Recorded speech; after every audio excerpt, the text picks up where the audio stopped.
কাণ্ড! হায় হায় হায় হায় হায় হায় হায় হায়! এ কি হলো গুরু গো? আমি যে তোমার কথা রাখতে পারলাম না গো। জীবনে একটাও জ্যান্ত ডাকাত ধরতে পারলাম না গো। বলো হে গুরুদেব গুফো দারোগার জয়! গুলটে মামা, এসব কি হচ্ছে? দারোগা বাবুর গুরুদেব গুফো দারোগার পুজো চলছে। ও গুলটে মামা, হায় হায় হায় হায় হায়! এ কি আমি দেখলাম গো? ও গুরুদেব গো, উজবুক গুলো চলে এসেছে গো। কি কাণ্ড!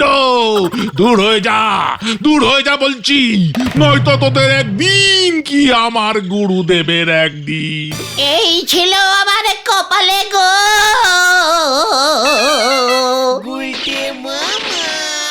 তুমি এভাবে কেঁদে ফেললে কেন গুলটে মামা?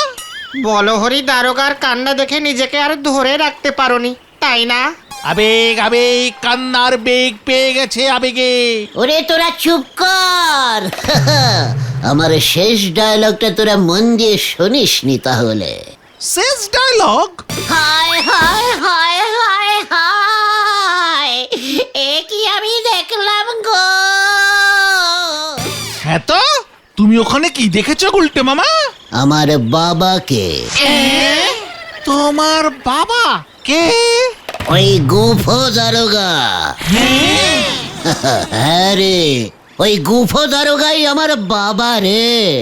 তোমার বাবার ওই মোটা জাঁদরেল গোঁফ, আর তোমার ওই গোপ নিয়েই তো ঝামেলা পেকেছিল রে।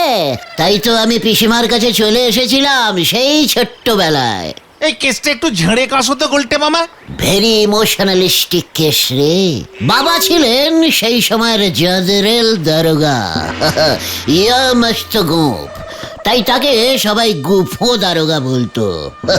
তার ভয়ে বাঘে গরুতে এক ঘাটে জল খেত, বুঝলি? সবই তো বুঝলাম, কিন্তু ঝামেলাটা কি হয়েছিল বলবে তো? ছোটবেলায় আমি খুব খেতে ভালোবাসতাম কিনা। একদিন রাতে বাবার সাথে ঘুমিয়েছিলাম। সোনপাপড়ি ভেবে বাবার গোঁফের একটা সাইড আমি খেয়ে নিয়েছিলাম। সকালে উঠে বাবা দেখেন এক সাইডের গোঁফ নেই। ব্যাস শুরু হয়ে গেল ঠ্যাঙানি। এমন ঠ্যাঙালেন যে আমার জ্বর চলে এলো, বুঝলি? জ্বরে আমি ভুলে ভালো বকতে শুরু করলাম। বাবা কবিরাজ মশাইকে ডাকলেন। আমায় দেখে কবিরাজ মশাই বললেন, শরীরের সব রক্ত ঠ্যাঙানির চোটে মাথায় উঠে গেছে, তাই উল্টো পাল্টা বকছে। আমার শরীরে রক্ত ঢোকাতে হবে।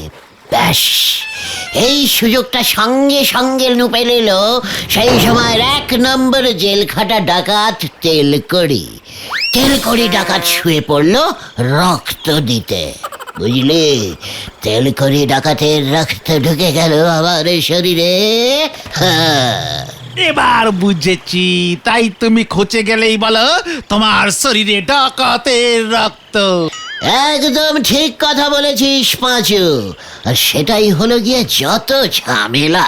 কেন? একজন জাদরেল দারোগার ছেলের শরীরে কিনা ডাকাতের রক্ত। কবি নাহি। আর তাই বাবা আমাকে ত্যায্য ছেড়ে মানে বাড়ি থেকে খেদিয়ে দিলেন। পিসিমাও আমাকে নুপে নিলেন, কোলে করে মানে সঙ্গে করে নিয়ে এলেন আর কি। ওরে বাবা, কি কষ্ট! সেই থেকে পিসিমার কাছে আমি রয়ে গেলুম রে। আর তোদের সঙ্গে আড্ডা দিয়ে কি কষ্ট করে আমি জীবন কাটাচ্ছি। তার মানে তোমার বাবা গুফো দারোগাই বলহরি দারোগার গুরু? আর বলহরি দারোগা তোমার বাবাকে কথা দিয়েছিল জীবনে অন্তত একটা জ্যান্ত ডাকাত ধরবে, কিন্তু সেটা পারেনি বলে এমন হেচর বেচর করে কাঁদছে। কিন্তু তুমি তো ডাকাতের রক্তটা কাজে লাগাতে পারলে না। মুখ শান্তিং কর ভেন্ডি। আবার বলছি, স্মল বুকে বিগ টক আমি সহ্য করতে পারি না। কিন্তু আমি যদি সত্যি সত্যি ডাকাত হয়ে উঠি না, দেখবি দূর দূরান্তের গ্রামের বাচ্চারা আমার ভয়ে কাঁপবে, আর ওদের মায়েরা বলবে, খোকা ঘুমিয়ে পর, গুল্লা ডাকাত আসছে। গুল্লা ডাকাত, এটা আবার কে? কেন আমি? আরে ডাকাত জীবনে আমি গোল্লা ডাকাত বলিয়াই বিখ্যাত হইব। সবাই আমার ভয়ে থরে থরে করে কাঁপবে। কোথায়? নোড়াদা পর্যন্ত এখন ধারে চা দিতে চায় না। ঘটনা ঠিক আছে ঠিক আছে ঠিক আছে, নরাদা কি জানে তোমার বডিতে সত্যি সত্যি ডাকাতের রক্ত আছে? এটা জানলেই কিন্তু নরাদা ভয় খাবে। ঠিক বলেছিস। চল এক্ষুনি জানিয়ে আসি, আজ থেকেই আমার ডাকাত জীবনের উদ্বোধনটা হয়ে যাক। কি বলিস? হ্যাঁ হ্যাঁ, চল সকলে।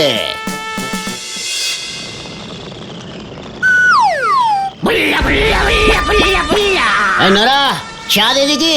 দেবনে ও যতই নম্প জম্প করো চা হবে নে। আরে এক কাপ চাও তোমারে বাকিতে দেওয়া যাবে নে। যা, নরা, তুই হয়তো জানিস না আমার শরীরে ডাকাতের রক্ত ঢোকানো আছে। ও অক্ত টক্ত সব সরবত হয়ে গেছে। তোমার মতো ফুটো ডাকাতের ভয় আমি পাই নেই, তোমারে বলে দিলে। পাঁচু, নরা আমাকে ফুটো বলছে। ওকে বলে দে আমার শরীরে ভয়ঙ্কর তেল করি ডাকাতের রক্ত আছে কিন্তু।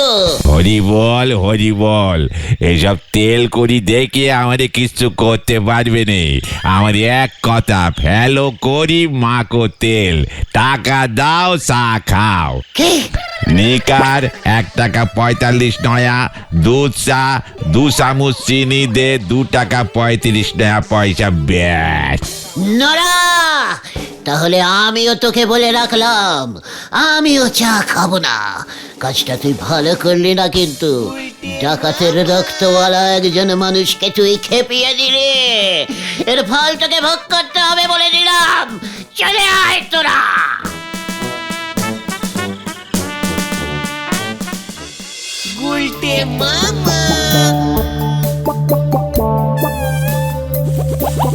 না না না না না, আমাকে দেখছি গুল্লা ডাকাত হতেই হবে। নর্মাল অবস্থায় নড়াও ভয় খাচ্ছে না। থাক থাক থাক গুলটে মামা, ওসব ডাকাত ফাকাত হয়ে কাজ নেই। তার থেকে বরং ঘরের ছেড়ে ঘরেই সুখে শান্তিতে থাকো। না না না, আমার মনে হচ্ছে আমার শরীরের সব রক্ত মাথায় উঠে যাচ্ছে। আমি গুল্লা ডাকাত হবই। তখন দেখবি আমার ভয়ে এই গলদপুর কাঁপবে। কিন্তু তার জন্য তো তোমাকে ডাকাতি করতে হবে গুলটে মামা। কে রে? ডাকাত ডাকাতি করবে না তো কি পাড়ার মোড়ে বসে তাস খেলবে? কিন্তু ডাকাতিটা তুমি করবে কোথায়? সেই তো আছে আমাদের এখানে একমাত্র বড় লোক গোবিন্দ গুছাই, তাও একটে ঝোলা গোবিন্দ। বাড়িতে টাকা পয়সা কিচ্ছু রাখে না। কথাটা তুই ঠিকই বলেছিস। আমিও এক্ষুনি পাড়ার বাইরে গিয়ে ডাকাতিটা ঠিক করতে চাইছি না। তবে কি করবে তুমি? একটা সাংঘাতিক কিছু করতে হবে, বুঝলি?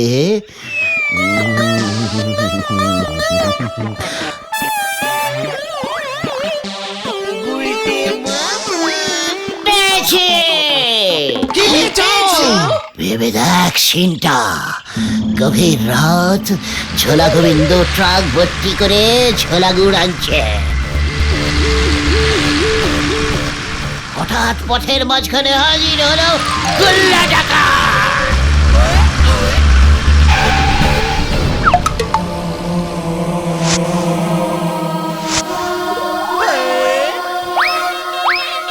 ইয়া ইয়া হে ওয়াহা! গোবিন্দ, তোর গুড়ে ট্রাক ছিনতাই করলাম। কি মানে কথা, তুই কে?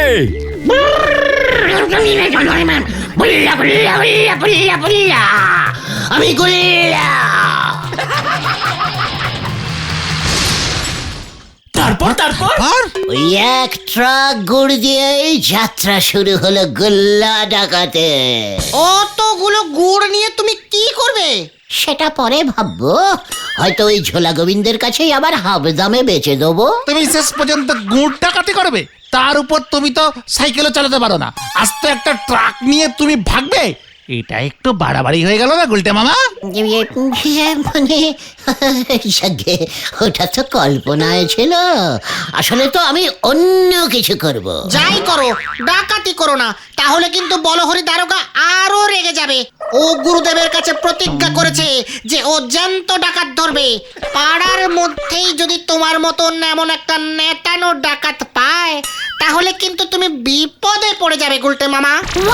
নেতানো ডাকাত ভেন্ডি, মুখ শান্তিং কর বলে দিলাম। ওই বলহরি দারোগা যদি বাঘা কুল হয়, মানে আমিও তাহলে বাঘা তেঁতুল। দরকার হলে আমি ডাকাতি করবই না। তাহলে গুল্লা ডাকাত কি করবে? কিডন্যাপ। কাকে? এই গলদপুরের একমাত্র বড় লোকের ওই একমাত্র মেয়ে পটেশ্বরীকে।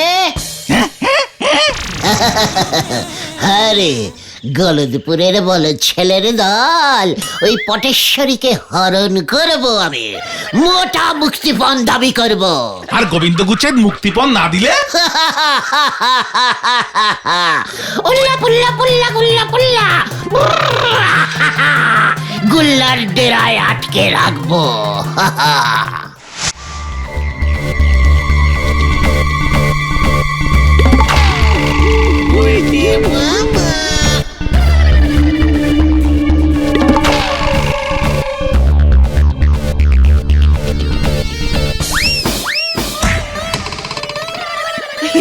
আমি এখন একটি ঝিঙ্কুমণি পচা পল্লী ডান্স করে দেখাচ্ছি। তাথুই তাথুই নাথুই নাচে নাচে থই থই থই থই তা তা। আরো জোরে, আরো জোরে। এই গুল্লা, এই ভালো হচ্ছে না মানে কথা বলে দিলাম। এ বাবা, কাকের পাঠে শুভ কাজে গুড সাইন। তাহলে এটাই ফাইনাল, বুঝলি? ওই বলহরি দারোগা ডাকাত ধরবে বলে প্রতিজ্ঞা করেছে বাবার কাছে।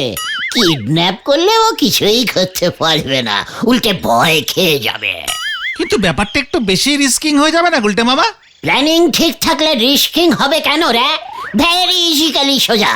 দেখ এবার শুয়ে বসে কিভাবে রোজগার করতে হয় দেখ। কিন্তু তুমি পটেশ্বরী দিকে পাবে কোথায়? ভুলে যাস না, পটেশ্বরী রোজ সন্ধেবেলায় হারুর দোকানে চপ কবিরাজি খেয়ে বাড়ি ফেরে। ওই রাস্তায় লোকজনও কম থাকে। তারপর পটেশ্বরীর দিকে নিয়ে কোথায় যাবে তুমি? মন্দিরের পেছনের ওই বাঁশ বাগানটায়। জয় গুরু। চল, হাতে সময় কম। কি জানি কি হয়। চাঁদ উঠেছে, ফুল ফুটেছে, কদম তলায় গে লঙ্কা দিয়ে ডবল ডিমের এগরোল খেয়েছে। কদম তলায় গে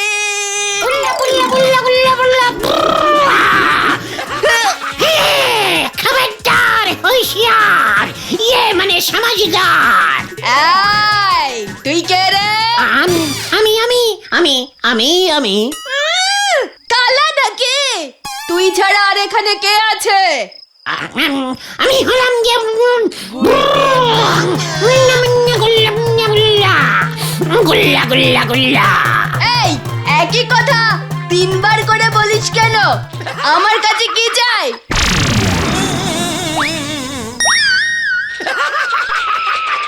রোল পাবি না। একই ভয় পাচ্ছ না কেন? Kidnap kidnap kidnap. কে কে কে কে কে কে? তুই তুই তুই। ওমা, তাই আমাকে কে কিডন্যাপ করলো? কখন? আমি এই এখন, এই মাত্র। চল আমার সঙ্গে।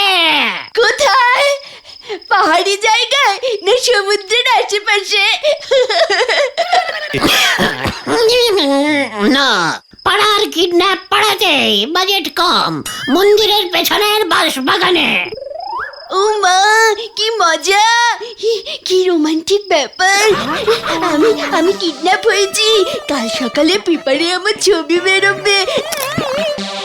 এই, নিয়ে চলো আমাকে এক্ষুনি। যাবো কিসে? হেঁটে। এ আবার কেউ কিডন্যাপ হয় নাকি? বলছি না বাজেট কম। চল তাহলে, ভাল লাগে না। ওই দেখো আবার তুই টোকারি করছে।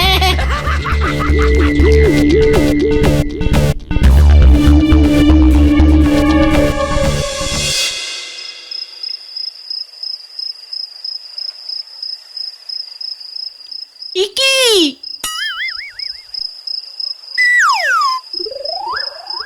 তোরা, তোদেরও কিডন্যাপ করেছে বুঝি? হ্যাঁ পটেশ্বরী দি, ওই গুল্লা খুব সাংঘাতিক। যা, প্ল্যানটা তো ঘুরিয়ে দিলে হত না। চাপড়াও উল্লা মুল্লা গুল্লা মুল্লা মুল্লা। আমি হলাম গিয়ে ব্রুম ব্রুম গুল্লা। তোরা পটেশ্বরী দিকে মানে পটেশ্বরীকে পাহারা দে, আমি ওর বাবার সঙ্গে কথা বলে আসছি। কি? আমার বাবা কেন? সময় হলেই বুঝতে পারবি। গুল্লা গুল্লা গুল্লা গুল্লা গুল্লা। আমি হলাম গুল্লা।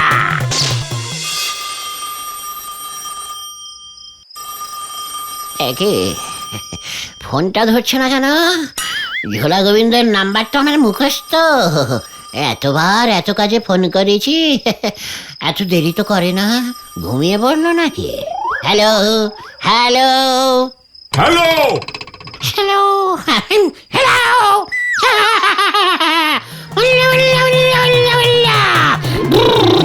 আমি গুল্লা। কি? তা আমি কি করব হে? তুমি গুল্লা? আপনার মেয়েকে আমি কিডন্যাপিং করেছি। মানে কথা কি করেছিস? কিডন্যাপিং, হরণ হরণ করেছি, হরণ। তুই বুঝি রাবণ? মানে কথা তা বেশ করেছিস।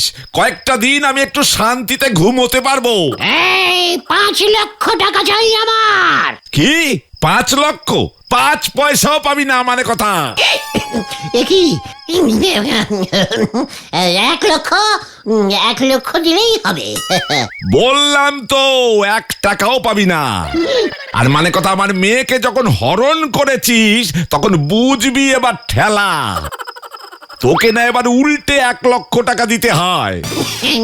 কি মেশমশাই, ইয়ে মানে এবার কি হবে?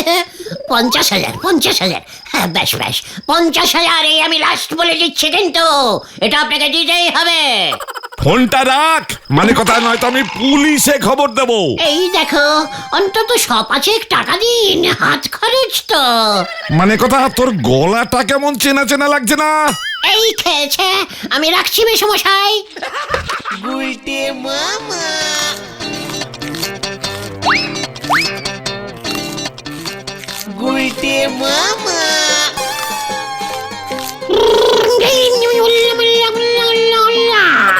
আমি হলাম গিয়ে গোল্লা। হুঁশিয়ার, এত বড় সাহস! আমার ডেরা এগরোল কে আনলো? আমি এনেছি হারুদার দোকান থেকে, পটেশ্বরী দি বলল। আর তাতেই তোরা ভয় খেয়ে এগরোল নিয়ে এলি? নয়তো থানি চুড়ে মারবে বলেছিল। পয়সা কে দিল? ধারে ঝোলাগো, ইয়ে মানে গোবিন্দ বাবুর নাম লিখিয়ে। তাই তো আমি 5টা ভেজিটেবল চপ নিয়ে এসেছি। খাবে গুলটে, ইয়ে গুল্লা মামা? খবরদার, হুঁশিয়ার! এই চুপ কর, তোর খবরদারি। রাতে কি খাবারের ব্যবস্থা করেছিস? চিকেন না মটন? একই সব কি বলছে?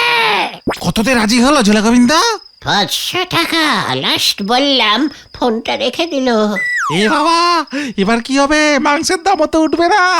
ওই মাংস নিয়ে আয় হোটেল থেকে।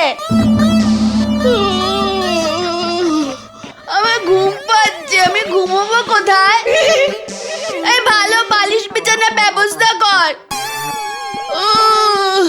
এই শোন, কাল সকালে উঠে আমার 1 গ্লাস দুধ লাগবে, আর দুপুরে লুচি আলুর দম আর কচি পাঠা লাগবে। এত বাজেটের কিডন্যাপ তো নয় এটা পটু। যা কিছু 500 টাকার মধ্যেই সারতে হবে। ওই এত বড় সাহস তোর! আমাকে কিডন্যাপ করে নিয়ে এসে খাতির যত্ন করছিস না? পটু, তুমি বাড়ি যাবে? এই তুই কে রে?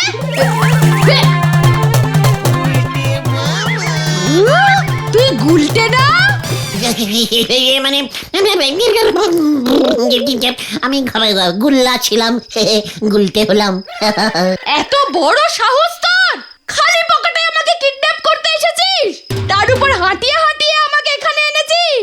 ভেবেছিলাম ভয়ঙ্কর গুল্লা আমাকে কিডন্যাপ করলে পেপারে আমার ছবি বেরোবে, তাই কত কষ্ট করে আমি কিডন্যাপ হলাম। আমার সাথে ইয়ার কি? মানে মানে আমাকে ছেড়ে দাও পটু। ওঠ ওঠ বলছি, আমার বাবার থেকে কত টাকা চেয়েছিস বল? তোর কুবুদ্ধি আমি বুঝে গেছি। ওরে বাবারে, উফ মাগো, উফ খুব লেগেছে কোমরে। উফ, 5 লাখ দিয়ে শুরু করেছিলাম, 500 টাকায় এসে নেমেছিলাম, তাও দেবে না বলছে। আমি তোকে দেব 500 বার কান ধরে ওঠ বস কর। সব কি খুঁজছো পটু? মানে না শোনা করে না। কর বলছি। করছি করছি, বলছিলাম 100 করলে হবে না? শুরু কর। 1, 2, 3, 4, 5।